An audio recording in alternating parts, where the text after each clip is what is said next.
Thank you, John, and welcome back on again to my channel. It's a pleasure to have you here. And this is now our third interview. And so we've been getting some really great questions from the audience. And today I would like to start off and ask you around the 4 R's of a relationship. If you could elaborate on those 4 R's and what it means and what it's looking like, and how that is also playing out perhaps during this pandemic, if you see that would be happening more because of families maybe being together more, or under stress, under financial stress.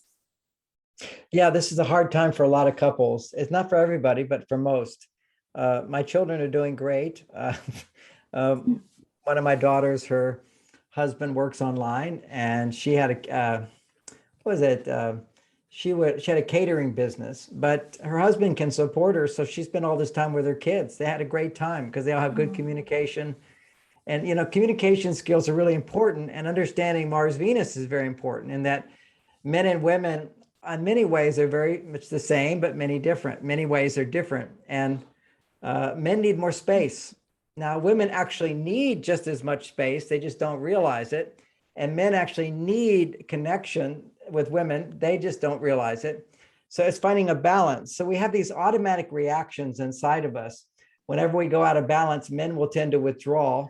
Women will tend to want to follow, unless they realize what they need is to connect, not with him, but with other people and other situations. Now we look at this hormonally, we see that the connection, when we're feeling connected, the female hormones go up. And when we're feeling detached, the male hormones go up. So women often want to feel their space, but quite often it's because they don't trust. They feel disappointed, dissatisfied, frustrated, unable to get what they need, so they pull back. But men will pull back regardless. If they get too close, we need to pull back. So this is a very important to understand.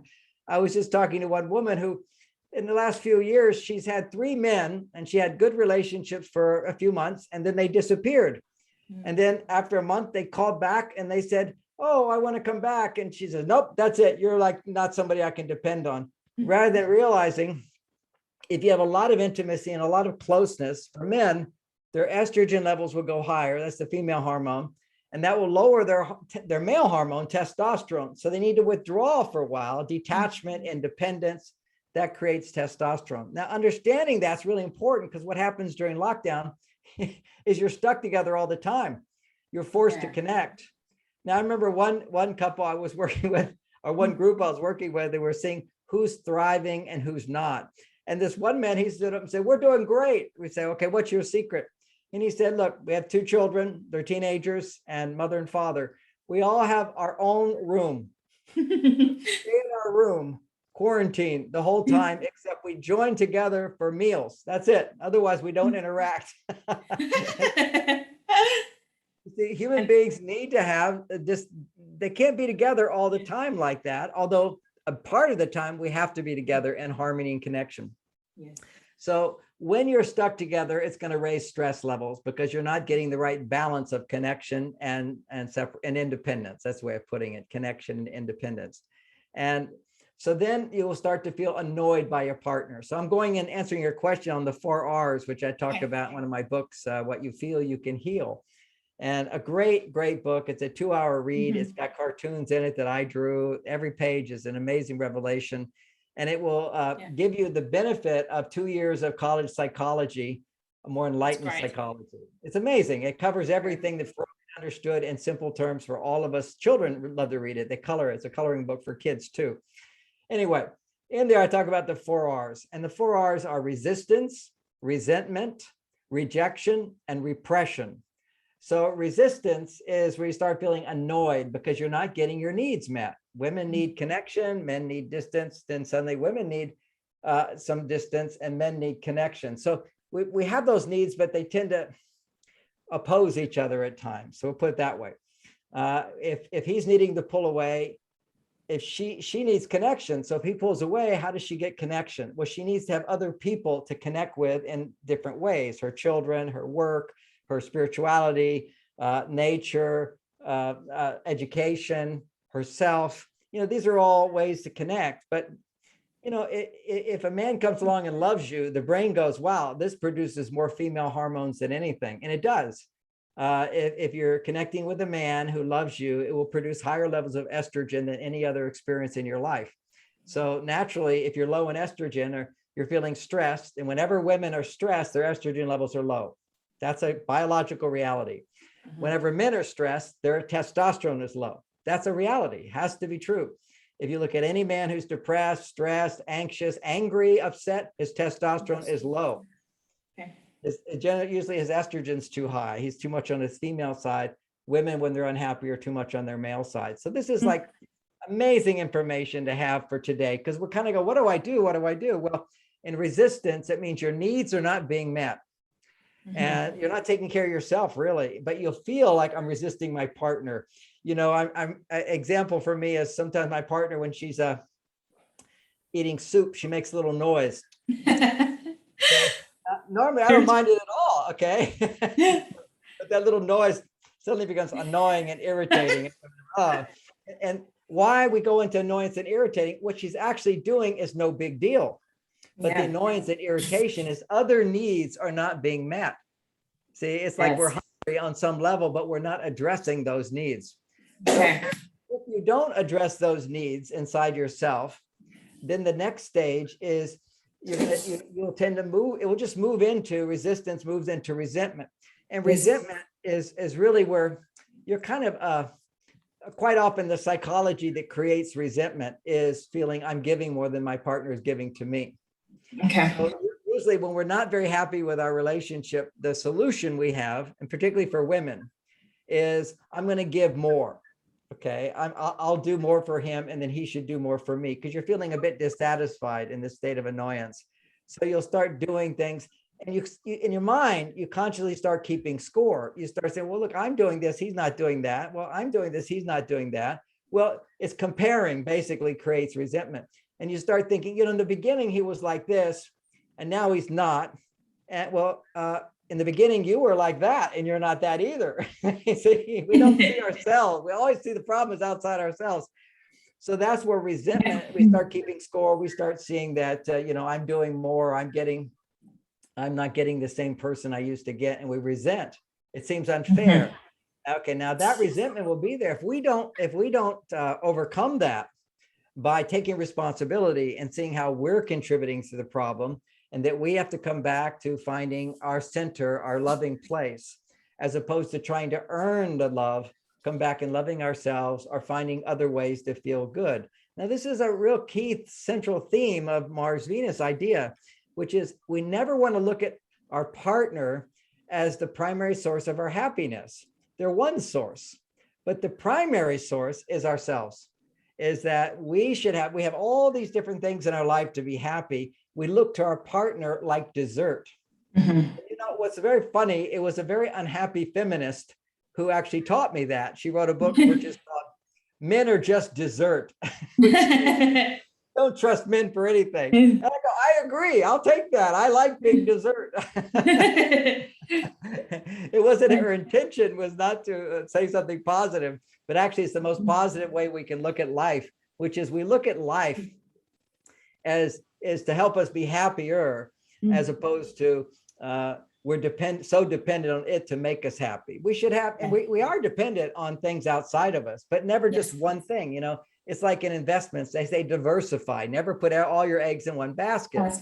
But when it comes to our emotional needs, one of our emotional needs is intimacy. So you put all of your emotional needs for intimacy into one basket, but that's not your own need. It's like when I talk about, men will say, well, if I can't get my sexual needs from my partner, does that mean I should go have sex with somebody else? I say, no, what you should do is find other things to make you happy. And from that place of happiness, come back and give more to your partner so she'll want to have sex with you.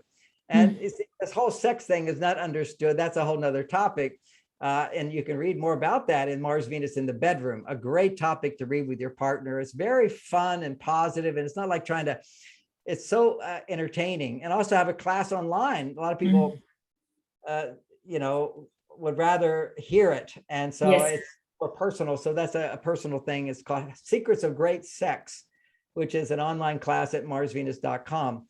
And you can listen to it for yourself, never for your partner. You do it for yourself. This whole attitude is, well, I got to get him to do this to learn. No, you do it for yourself.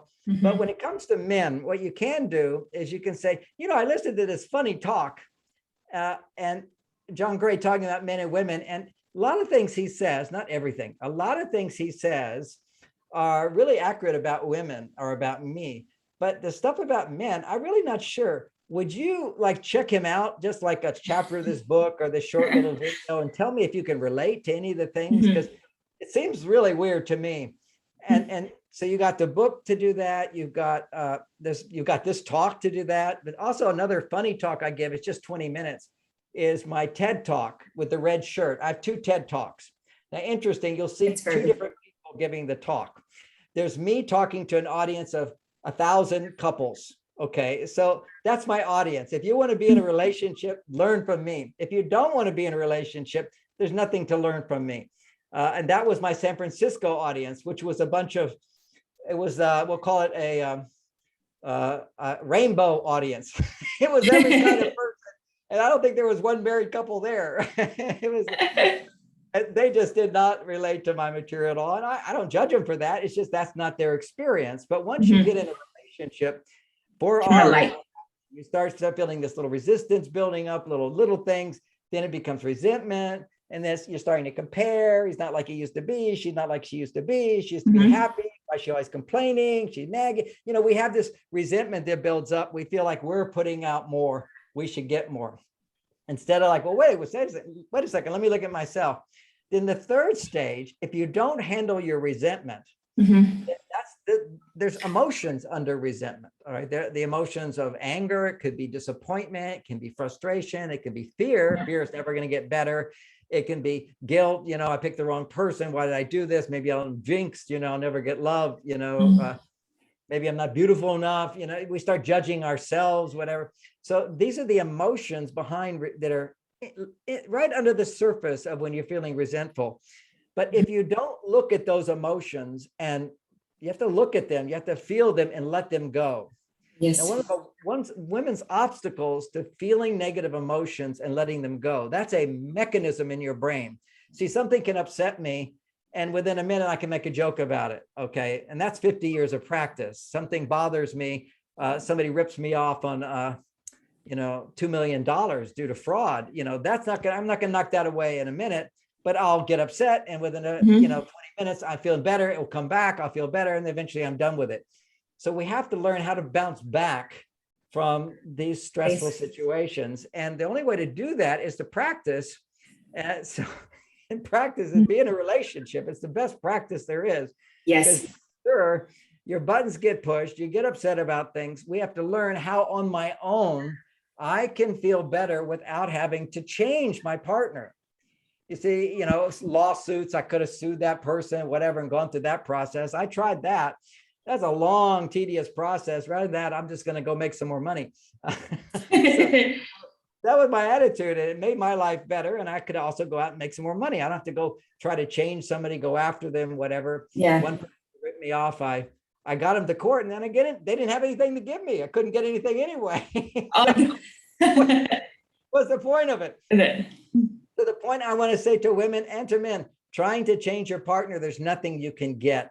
The only way you can get more from your partner is to give more from a place of not demanding more.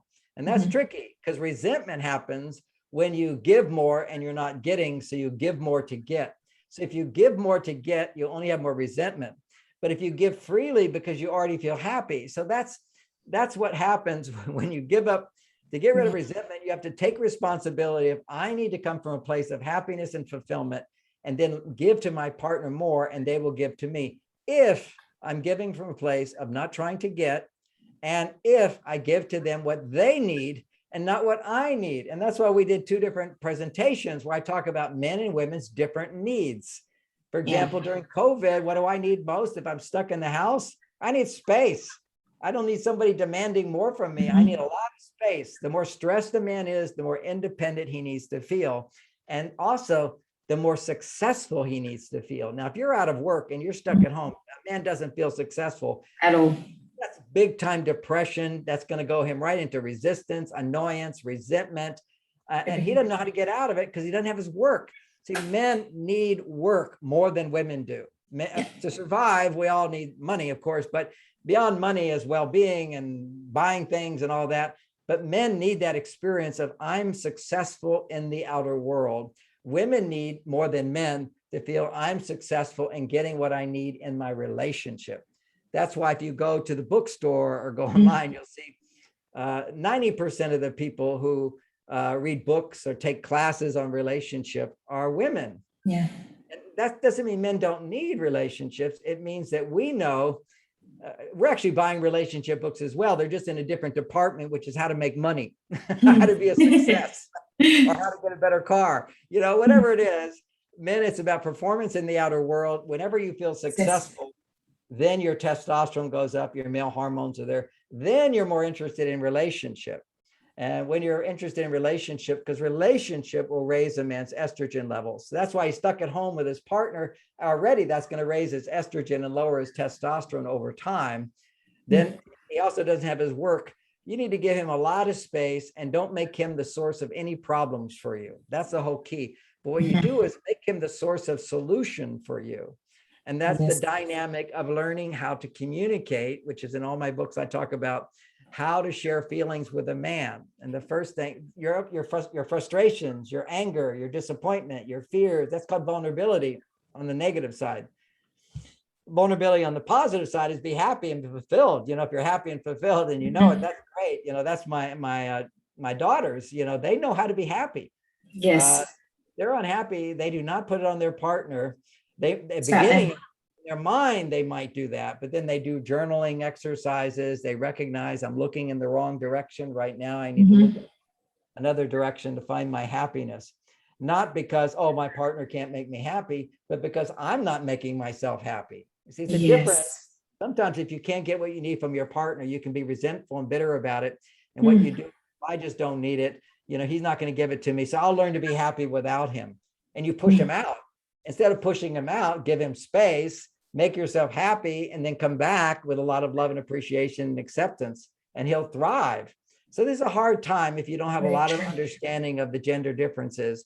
But there are 4 R's: resistance, resentment. And this is the amazing thing. Once those emotions underneath resentment get buried, and that's our tendency, we just sort of stay in a happy place.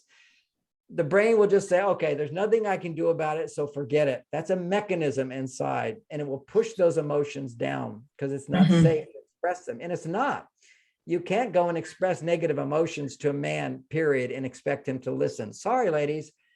All the books tell you can do it, you should do it, whatever. Nope, you can't do it. You're not going to feel heard. You're going to feel, the only time you're going to feel heard is if you're upset about something and what he did is something really big.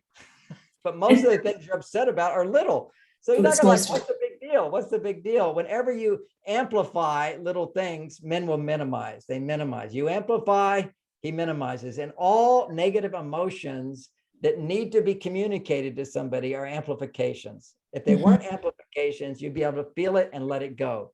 Feel it and let it go. Or talk to a friend about it, talk to a coach about it. Or hear somebody else express those feelings is also helpful too. But more so for women. For men, it's good to hear other people express those feelings. Like right now, I have a lot of upset feelings about our government and the dreams they're going to. I think it's foolishness. And just to hear, there's a few people on TV that actually communicate what I think and feel.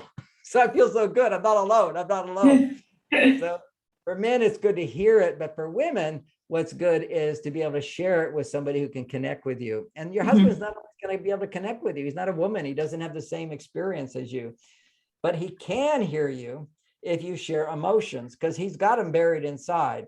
And so if you share an emotion, like I'm feeling disappointed because I wanted to go here and I wasn't able to do it. And it was so frustrating because there was, they wouldn't let me go and I had to do this, whatever. And you say to him, I just want to share these feelings. They're not about you.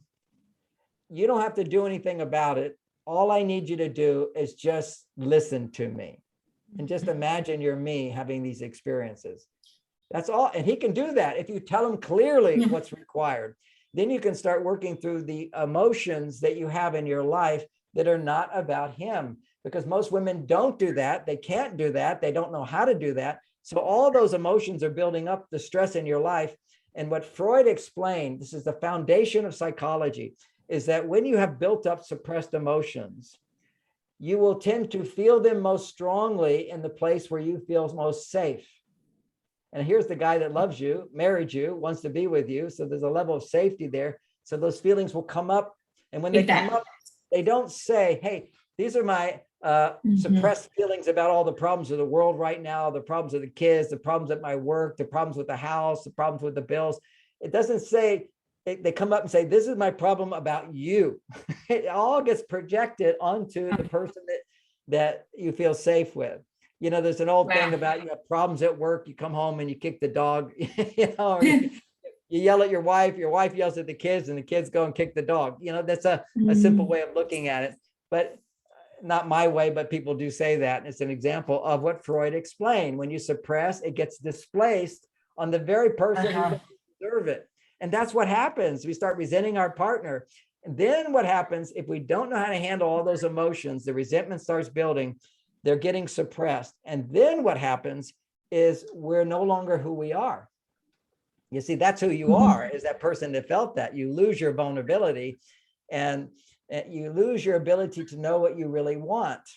What you want is what you don't want. Now, this is interesting. I call that the state of rejection. Rejection is when I'm feeling my heart open, I'm with my partner, I'm not resisting them, I'm not resenting them, and they say, oh, let's go do this. I say, okay, let's go do that. We all did it in the beginning. Oh, want to go to the movies tonight? Sure, let's go to the movies. Oh, you want to go for the park, play with the kids? Oh, yeah, let's go do that. Oh, we want to plan and save this much money for the family? Oh, yeah, sure, let's do that. There's this an agreeableness, a willing to merge what I want with what you want, a willingness to say, okay, let's do what you want now, and then we'll do what I want next time. What happens when the resentment builds up, suddenly it just sort of goes away. We sort of, all right, we're done with that. And I'm going to be happy regardless. So who cares what I feel? I can't get what I want. I can't get what I want. So whenever he wants to do something, I don't want to do it. Or whenever the woman wants to do something, he doesn't want to do it. And that's called rejection. That's when you're a counselor and you see couples that say they have irreconcilable differences. He wants to go to New York and do this, and I want to be in LA and do that. And so there's no solution. When you get to rejection, there is no solution. And that's what couples today, because they have the option of divorce, they reject each other. They certainly don't enjoy sex anymore. Well, if he's going to enjoy sex, I'm not. Or if she wants to have sex, I'm just not in the mood. And it's not like you're consciously being passive aggressive. Okay, that's part of passive aggression when we talk about it. Sometimes it's a conscious thing when we have bad manners, so to speak, which is I'm going to punish you. Okay, that's bad manners. But that tendency comes from rejection. Whatever you want, I don't want, and you're going to suffer as a result. That's if we're conscious of that. But many people, if you've repressed your emotions, you're not even conscious that you're passive aggression. You just basically don't want to do the things you used to want to do with your partner. You just don't have it in you. I don't really want to go. I'd rather just sit on the couch and watch TV. And then, okay, I'll sit here and moan and look at you. And we no longer have passion. And that's the not connecting with our true feelings and then our true design. You see, where does passion come from? It gets lost in that stage of rejection. But first you kind of go, well, then I'm not going to talk to her. Then I'm not going to do this. Then I won't do that. We become a little selfish. That's the rejection stage. In that stage, it's uncomfortable to see ourselves as being selfish or punishing or wanting our partners to not be happy. If that's the case, then we push down that tendency. We push down our desires completely. And that's repression. And that's passivity. And that's the repression. That's when couples really, they settle in. This is what happened all the time when you couldn't reject your partner and leave the relationship. Just check out. What you would do is stay together. Then naturally you would go into repression and you make peace with it. You actually make peace with it. You're pretty much a happy couple. You see so many couples who stay together through rejection. They're happy, but that you don't see the passion they had. And because we didn't have these skills for working through the 4 R's, processing our feelings, finding forgiveness, understanding each other, solving these problems, the things we're learning, because we didn't have those skills, it was inevitable that couples would just follow their instincts. They're going to go through resistance. They're going to go to resentment. They're going to go to rejection. They're going to suppress it all. And then they're just no longer wanting more, and they've lost their passion, because wanting more is where the passion exists. And it's supposed to be, and many people consider just being happy with what you got is a spiritual value, and it is. See, this is where you need nuance. I'm totally happy with what I have, and I want more. You can be happy with what you have now and want more. I mean, I'm the world's biggest author on relationships, and I still want to get out there and sell more books, reach more people. Right now, I don't need to work. I'm rich, but I do it because I want to help the world. That's my passion is still there. A lot of people don't have are only motivated because they need the money. Yeah, motivated by money. In the past, men wouldn't get married unless they had to get married before having sex. Okay, that was a big motivator. You got regular sex, you got plenty of money. What's your big motivator in life? Well, the big motivator is your soul has to realize that my greatest happiness, it's another need that I have, and every person has to different degrees, to be of service to the world. So we serve the world. So now the great thing about COVID for me is now I'm focusing more on at my website, creating courses for people. We have an academy there, and people from around the world are taking the classes. Instead of just reading the books, they get to learn the processes. It's different when you're in a class and you're learning things with a group of people and they're asking you to do things, you're sharing and you're doing processes.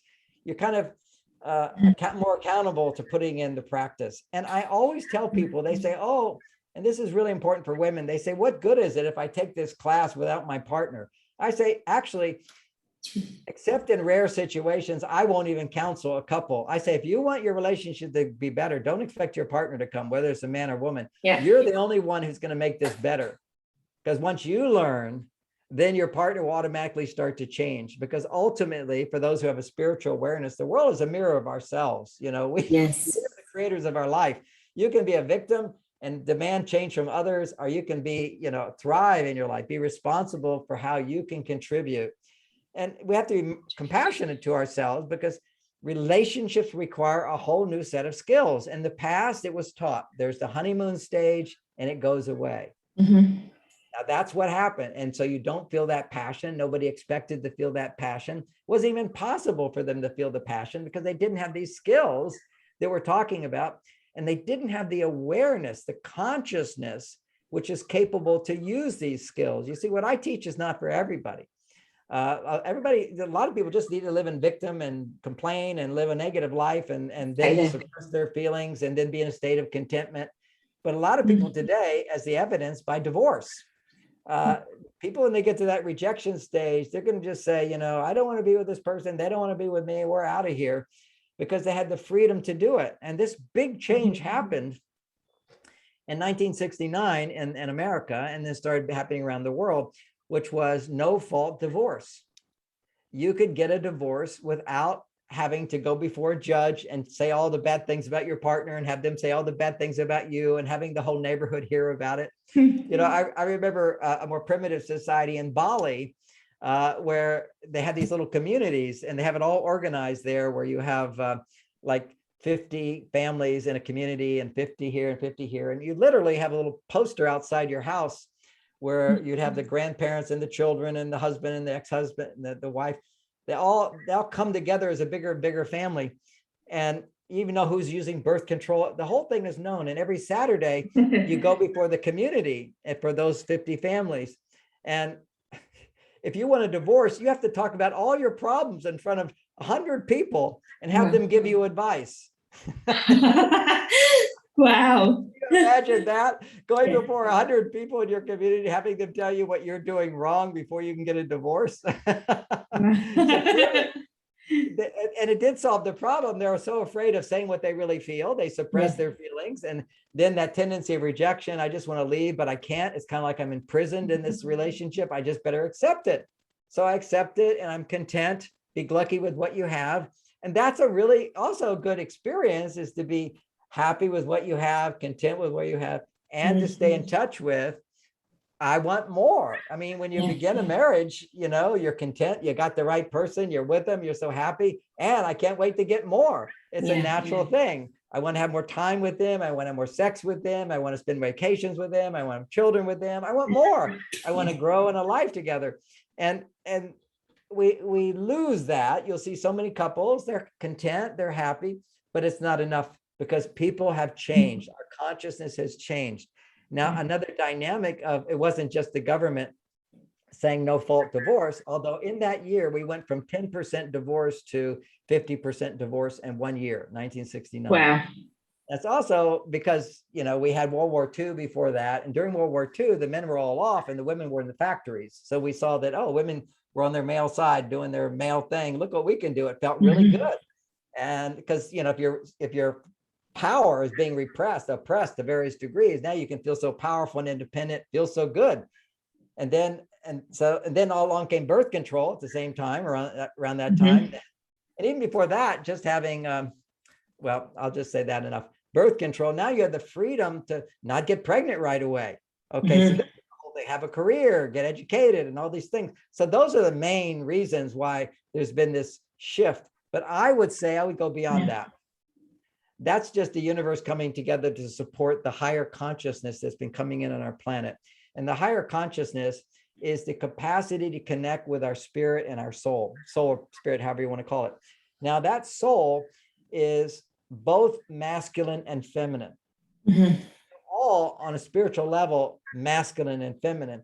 But this body is, mine's a male and yours a female. And for you to have balance and to connect with your soul, you have to produce certain amount of female hormones, and I have to produce more male hormones. And certain behaviors and attitudes stimulate male hormones. Certain behaviors and attitudes stimulate female hormones. So we have a different journey. But what happened in the 60s, very dramatically for the masses of the Western world, our consciousness shifted and we were capable of connecting more with our spirit, which meant that I can be both feminine and masculine. Easy access. I can go over my female side. I mean, what did I do in the 60s? I grew my hair out. That's me going to my female side. My parents, what do you want to be, a girl? Are you a girl? It was just felt great. I was growing my hair out.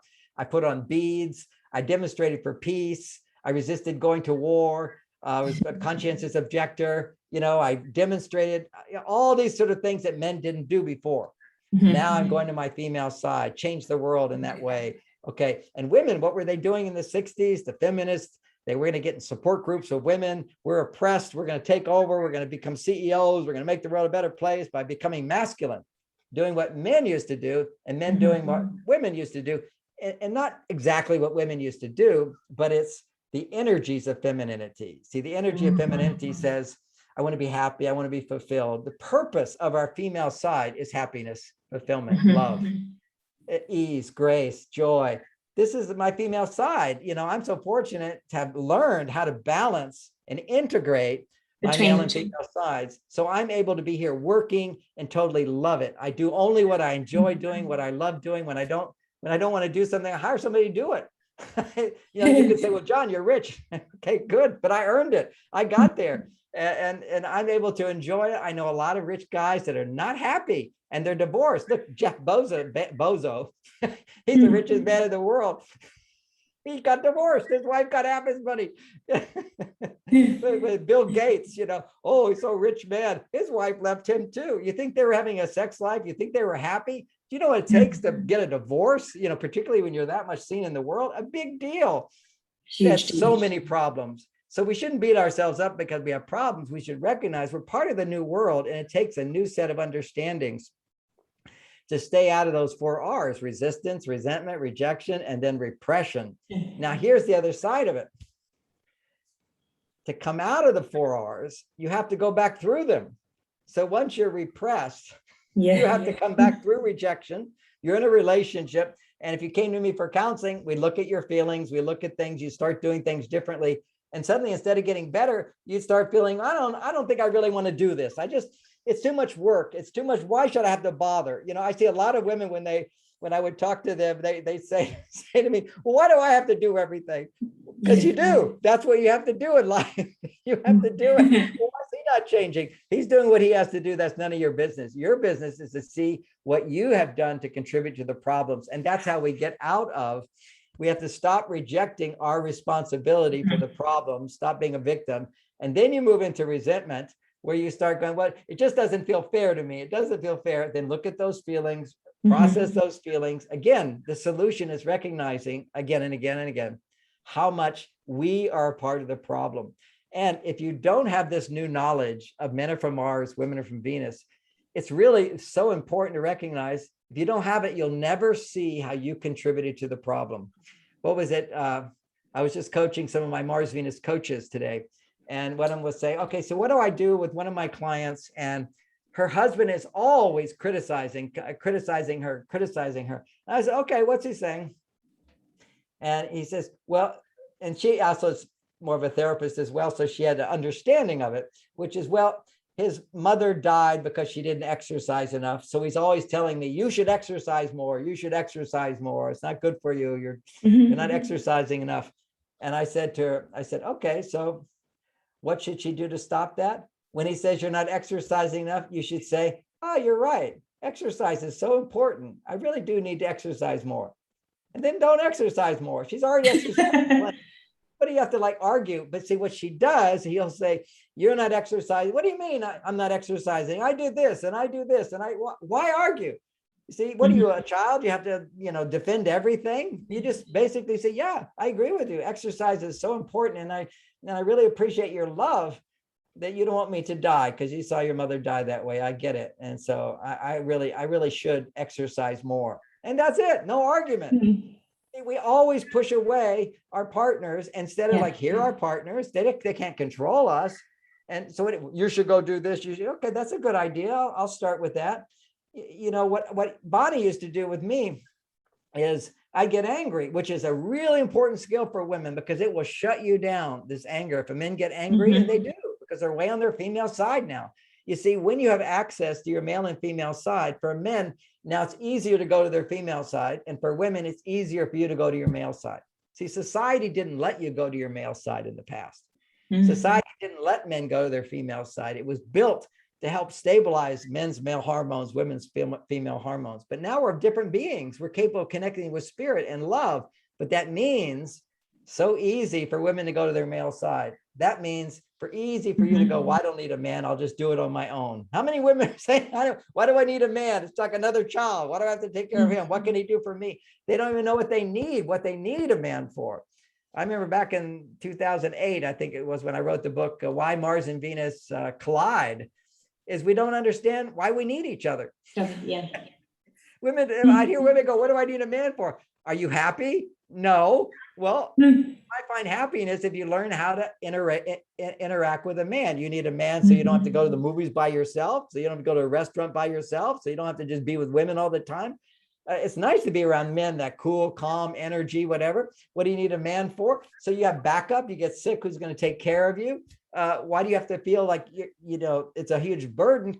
Why you feel it's a burden is you don't know how to ask men. You don't know how to ask for what you want. Why should I have to ask? My mother didn't have to ask because she wasn't expecting anything more from your father than to go out and have a good job.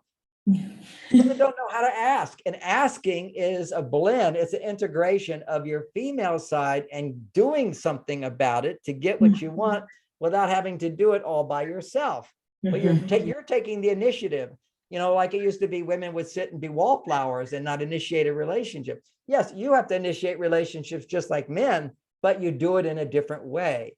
If you do it like a man will never be interested in you. There's a whole thing, women, when you're the CEO of a business and now you go after a man like you're the CEO and you're going to market yourself and get yourself out there and you go, that's the man for me, and you go after him, forget it. If men don't earn it, you want men who are interested in you, period. You want to make yourself open messages of availability. Okay. It's a whole art of being, I think the word I use in my Mars Venus on a date book is proceptivity. Don't be don't pursue him. That's the pro part of it. Proceptivity. So let him know that you're receptive, you're interested. It's almost as if you're at the end of a date and you are attracted to this man somewhat. And you're standing there and he might be a little shy because men are more shy these days. They're more on their female side. You look at him. I remember one girl looking up at me like this, and I'm going, I wonder why she's looking at me like that. That's her telling me, kiss me, kiss me. Sometimes you have to say with a hammer, you have to say, well, if you want to kiss me, that's okay. That's proceptivity. And then because men aren't as assertive as they used to be in pursuing the woman they're interested in. Often there's so much shame, and this is just understanding men a bit, what you're dealing with out there. It's so helpful. There's so much shame around men being sexual. You know, in the past, any man that ever pursued you or showed interest in you was turned on to you. You don't know that. If you don't know that, but that's what motivates men. You see, that's why men would get married in the past, is you can't get sex unless you're married. Now you can get sex without getting married, so nobody's getting married. But you can get married and you can grow. It's just a different level of feeling the wisdom and the bonding that occurs through loving in the way that meets each other's needs.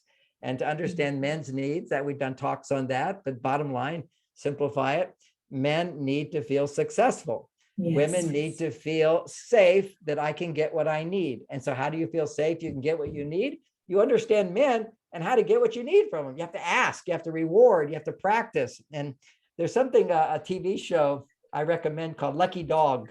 And people have cable, they store the shows, so you can go on and see all of the Lucky Dog shows. It's a dog trainer.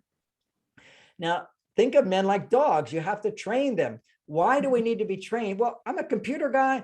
I was a programmer. I had to be trained. I had to learn all the if-then statements and this, then this. Men love training, but they don't want their wife or girlfriend to train them, but you can still train them without them knowing. So it's everything is training when it comes to men. So when it comes to that training, if you want a dog who's jumping up on you, for example, this is in your relationship and a guy's getting angry with you, or he's being argumentative with you, or he's saying bad things to you, like, you should do this, why aren't you doing that? Any kind of negativity that men go into when they're, just to know at those times, he's on his female hormones are being produced. See, this is the problem of men today. Psychology has told women to ask him how he's feeling all the time. It's the worst thing to do. Never want to know what he's feeling. Please let him know what you're feeling and do it in a positive way. But so when you have a dog, he's jumping up on you, first thing you do is you have a neutral response.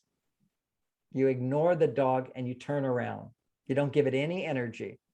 Then you turn back with a smile on your face and you say, sit, and give it a reward. You've already taught him how to sit. How do you teach a dog how to sit? The dog is standing there, and you take a little treat and you put it right above him. He puts his head up, you put a little higher, and he'll naturally sit. Then you give it to him and you say, sit. So it's all about training. Men are all trained by success. If I do this, will I be successful? I'll do it again and again and again. If I do this and I don't get a treat, then I'll never change. See, negativity does not work in training men. It doesn't work in training dogs, the more enlightened the dogs are. So here's another thing from dog training. Sometimes one of the biggest problems is to get your dog to come when you say, come. That's for women. How do you get them to come back to you? That's the whole art. Get them out of the cave. You get them to come back. So this is what happens when I watch my wife do this with our dog. She gets so frustrated. Zoe, come. And Zoe just look at her and look around, didn't do anything. And come. She gets so angry with Zoe for not coming. Finally, Zoe would come. And then when Zoe came, Zoe would come running up to her and she'd go, bad dog. So what are you training the dog? If you come, you're bad. It's all such simple logic, but it only works when somebody is more enlightened. If somebody's unenlightened, this is the previous past where men didn't have estrogen and women didn't have testosterone. They weren't trying to change their husbands. My parents had a great relationship, a lot of contentment, a lot of happiness, a lot of harmony. The joy was the family being together. That was all great. They certainly weren't having sex after, all the kids, 7 kids were born. Now you move on, and that was their life. That was okay for them. And just to add to that, when my father died, I was at the funeral and I was looking around and I saw this girl that looked like my little sister. Now I'm a grown-up, so she's a grown-up too, but she looked like a John Gray, my family. I went to my mother. I said, first of all, I went to her and I said, well, why are you here? And she said, oh, your dad. She lived in another city. And she said, oh, your dad was always so nice to me and to my mother. I said, really? How do you know? What did he do? He said, oh, he bought my car. He paid for my college. He was just a great support for our family. And so I went over to my mother.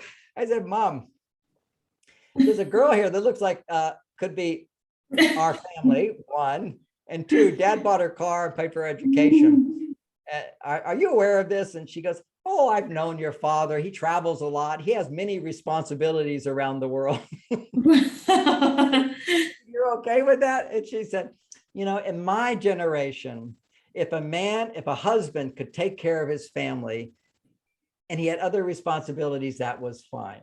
And you see, that's the world we came from. We make this, we make it as huge sin that a man goes and has an affair. And I'm not for having affairs, by the way. I just don't see it as a huge sin. People come to me all the time. He cheated on me. She cheated on me. I said, okay, I know that hurts a lot because you're making such a big deal out of it. And the reason you're making such a big deal out of it is it triggers your deepest fears of abandonment and unworthiness. And you're blaming him for it.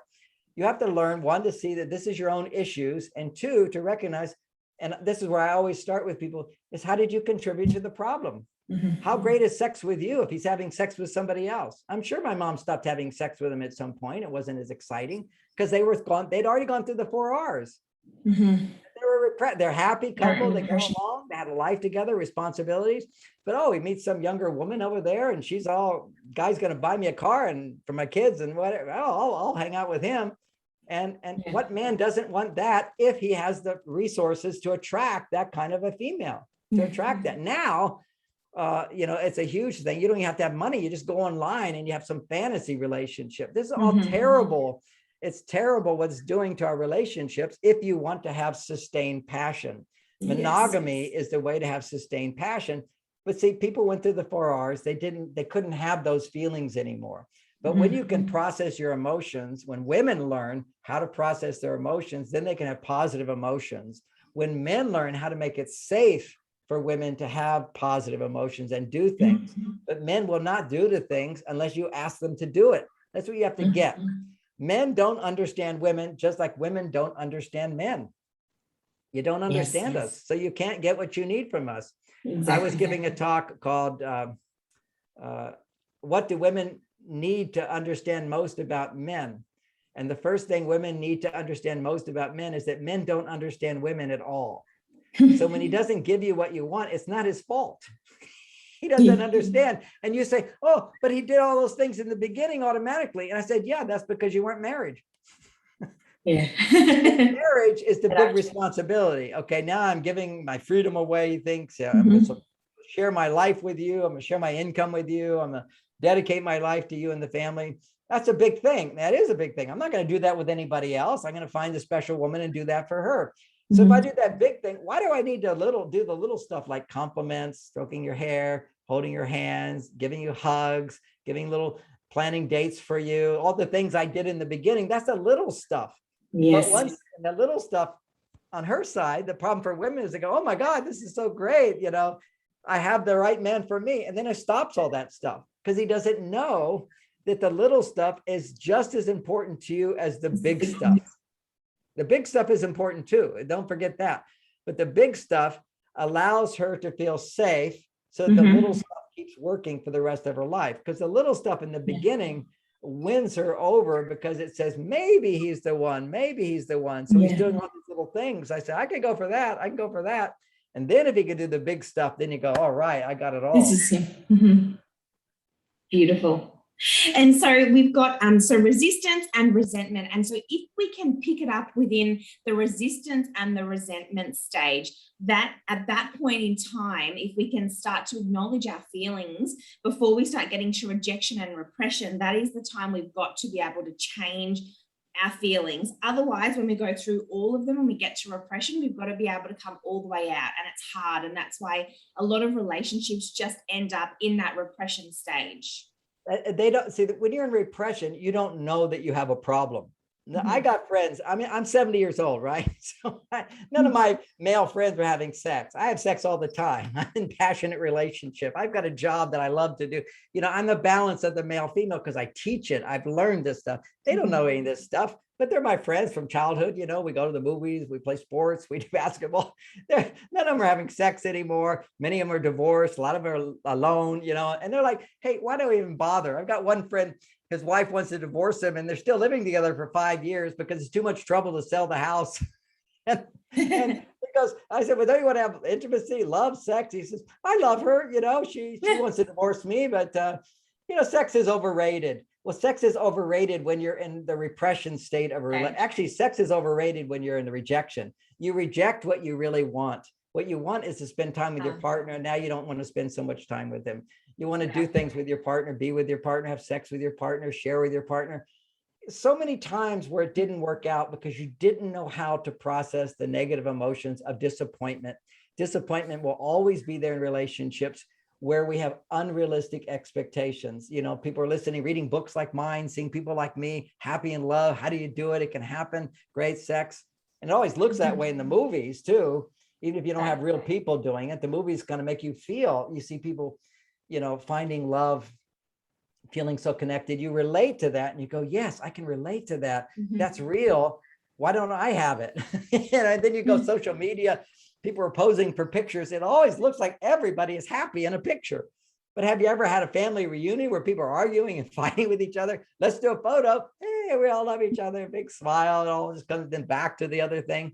It's like the people go to church on Sunday, then go home and fight beat their children and get divorced and whatever. And but on Sunday, we're also loving and nice and look so good.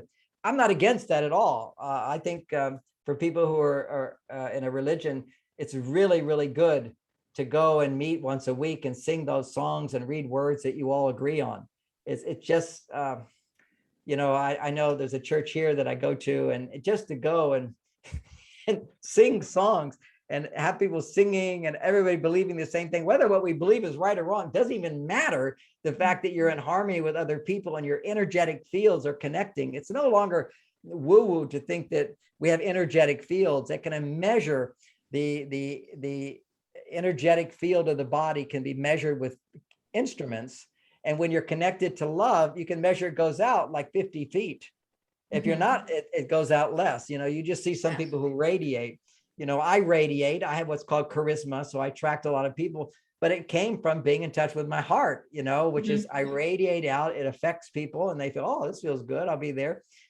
My wife's joke is that wherever John goes, you'll see a group of people will surround him, whether they know who he is or not, a whole court, because I can talk for hours. And of course, for me, I had to learn in social settings to hold back from that so that I get to know everybody else. My wife would teach me. She had to train me. She says, even if everybody asks you questions over and over, that's your work. That's your interviews. In social settings, we're not just telling them about you, what you know. It's not a seminar. It's people connecting, getting to know each other, hearing their experience. That's a human need that we have. And literally there's an energetic field that fulfills us. And in the shutdown, we're not getting that need met. If we look at how many people are dying, even from a horrible disease, an epidemic, a terrible whatever, it's such a small percent of all the people now that have their lives destroyed through economy, through depression, through divorce, children growing up without having parents. This is so disastrous what they've done. They don't measure the risk versus the reward of what they're doing now. We've lost in some kind of medical tyranny and confusion and different points of view. And America is so much segregation here because half the people are vaccinated, half are not. This is what happens, division. So you see our politicians can't talk to each other. Our couples can't talk to each other. This is so sad because we're all in rejection right now. We have all this resentment. We're in the stage of rejection. Soon we'll be back in repression and everybody will be content and passionless. But here's the problem. Your soul today will not let you stay in repression. If you're a younger, if you're 70 and under, if you're a 60s generation, your soul will just say, wait a second, there's more to life. I want more. And what then happens is that will push us back through the 4 Rs into rejection. I want to get a divorce. I can't take it anymore. Then you're going out into the world, starting anew. You'll feel some attraction, whatever, but very quickly your buttons will get pushed and you'll start feeling like, well, actually what you do when you start dating again is you start comparing. Remember, that's resentment. Resentment causes us to compare. Well, this person isn't this person isn't that. And so we can't make up our mind. And we don't know how to find the happiness within so that we bring that happiness to a relationship rather than seeking happiness through the relationship. And, you can become happier through a relationship, but we first have to bring our happy to the relationship. Otherwise, we're doomed. Yeah. And John, one point that I want to touch on today before we finish up our interview, which is a question from a lot of ladies, and it links back to partly what we were talking about in the first section of the interview, is how is it that in today's society, she can look for a man who is trustworthy? How can she recognize like a trustworthy and a good man, and particularly in that early stage of the relationship and of dating? Okay, the first thing is that you have an intuition that will Yes. be attracted to the right man Mhm. unless you're not connected to your intuition. Your intuition Okay. is your female energies. And it's very hard to be connected to your wisdom if Mhm. you're independent, because whenever you're independent, you've been single for a while, you're on your male side. It's hard to be also on your female side if you're an adult and not be in a heterosexual relationship. If you're heterosexual, you've got to have that to connect with. Otherwise, you just get too into, I have to take care of myself. I have to do it myself. I'm responsible for my kids. I'm the man and the woman, as opposed to I get to have time to just be feminine. And now you Yes. can do that. And, you know, and Beyond Mars and Venus, well, that's a good book for in getting, that's another book for when you've been married, you want to start again. Beyond Mars and Venus is really good to bring you back to your female side. But the book, I just got this book. Oh, that was Beyond Mars and Venus. That's a good one. I'm also looking at another book right in front of me. It was called Mars, Venus, Starting Over. Yes. For a reason, I must have said that, because a lot of women who are starting over, it's such a great resource to learn how to stop that tendency of comparing. Well, what about this and what about this? And I don't want that to happen again. I have to be careful. Because see, when you live, if you've been in war, for example, and been hurt, then you come back, they have something called PTSD, which is every time you start to feel safe, you go, oh, where's the terrorist? You know, where's the gun going to come from? It comes back out. Anything that is unresolved from your past relationship will cause you to go after the wrong person.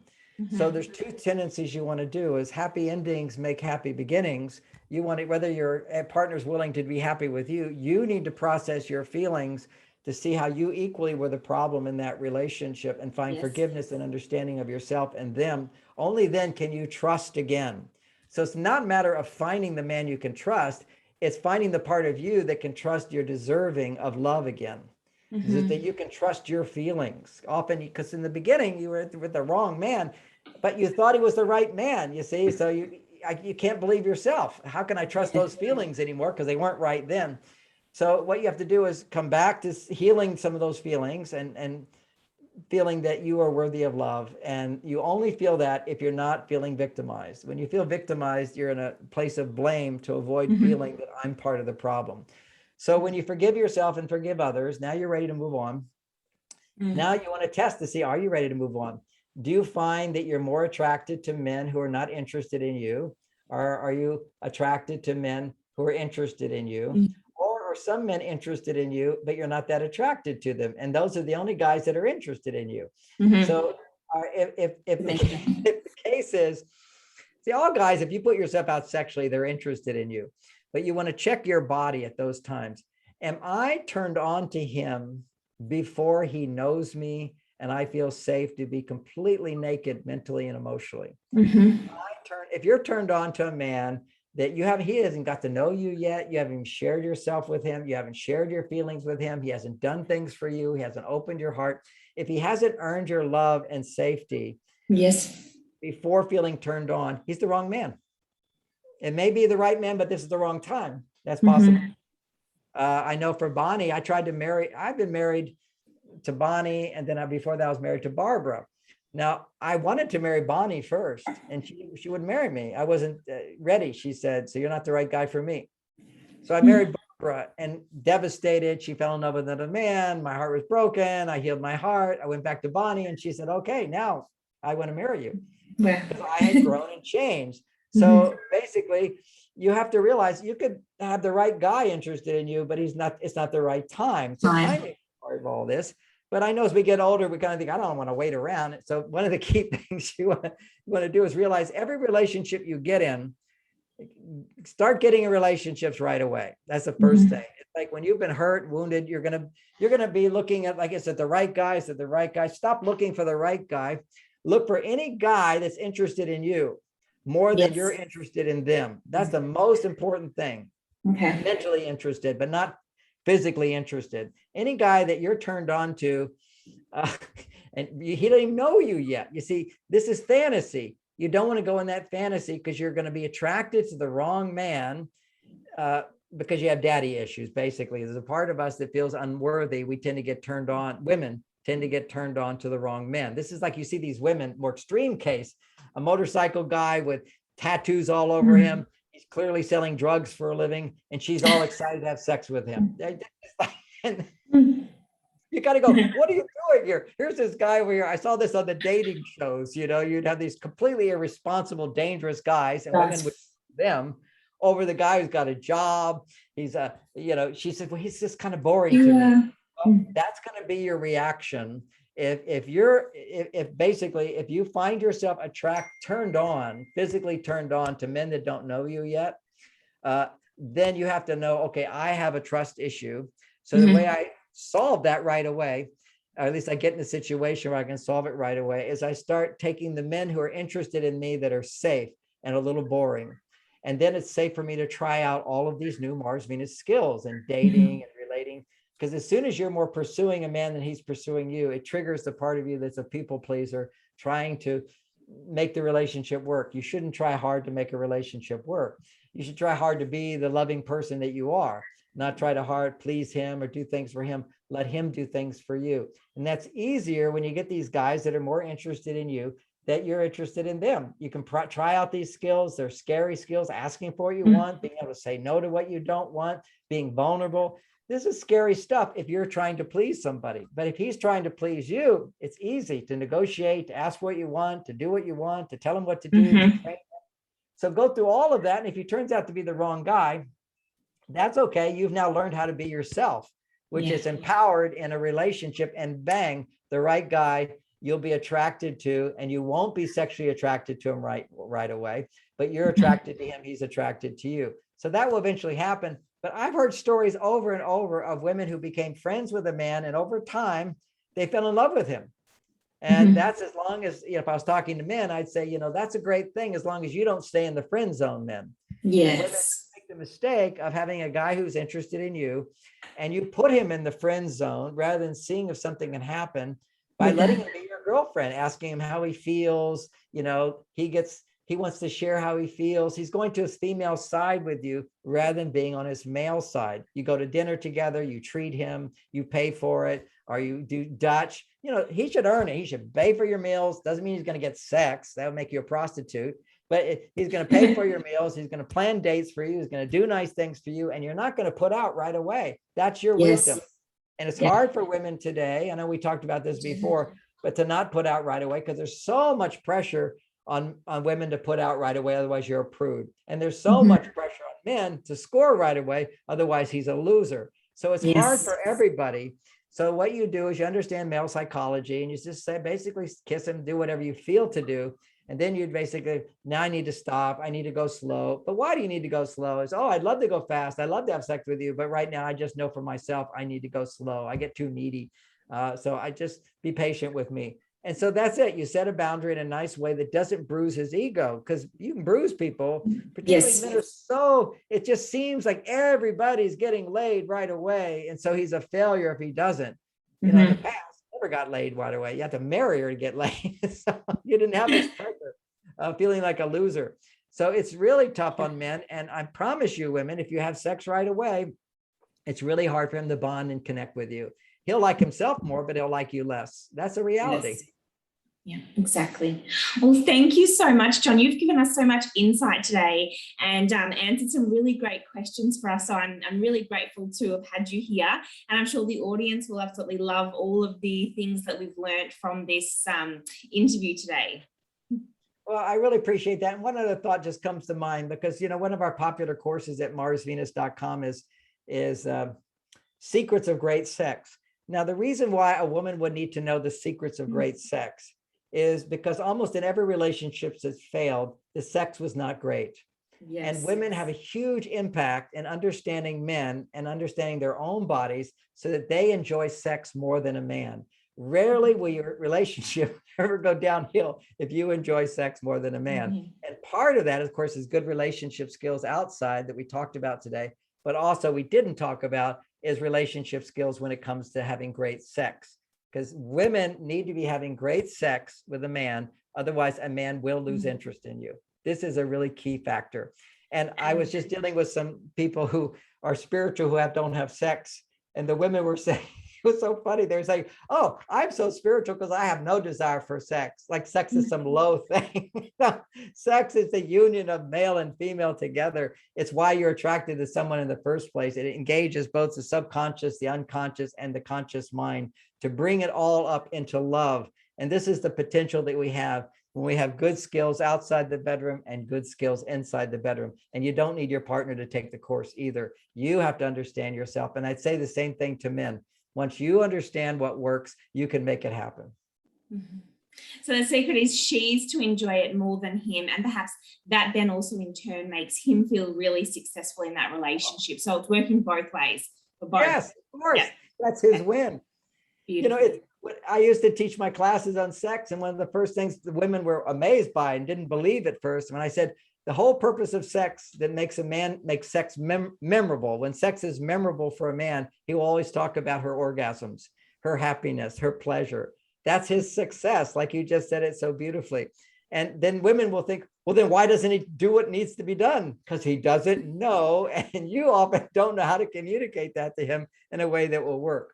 Mm-hmm. And I want to mention also at marsvenus.com, our most popular course is for women, and it's a women only class, but it's how to get your me time. I think it's called the you time, me time, we time system. Those three things is very important for women to understand how to keep her hormones balanced and how to keep her out of the 4 R's. So that's something women can check out as well. And the book, Venus and Mars in the Bedroom, also really does have a lot of very good insight. I know I learned a lot from that book, things that you may not otherwise know. So that's another highly recommended book to read too. Yeah, excellent book. Thank you so much. Thank you, John.